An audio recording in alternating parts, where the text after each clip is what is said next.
दोस्तों, कैसे हो आप लोग। और लगभग 4-5 दिन बाद वीडियो हम लोग बना रहे हैं क्योंकि बीमार पड़ गए थे थोड़ा। आज देखिए फिर हम लोग निकल चुके हैं। पीछे हमारे मनीष जी बहुत ही हिट कलाकार हैं और पीछे दिखा दिए। चलिए आगे 1 मिनट भागते हैं पहले।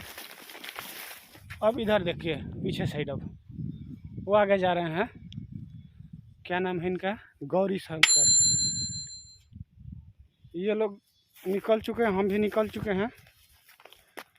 और शूटिंग के लिए देखिए एकदम ऐसा लोकेशन पे चल रहे हम लोग, पहुंच रहे हैं जहाँ की देख के हरा भरा दिल खुश हो जाता है।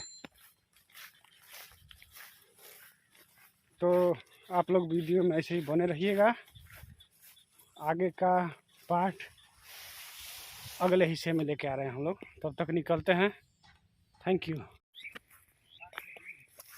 देखिए दोस्तों, हमारे पीछे अभी आप लोग को हिरन दिखाते हैं। ये देखिए, दिखाई दे रहा है?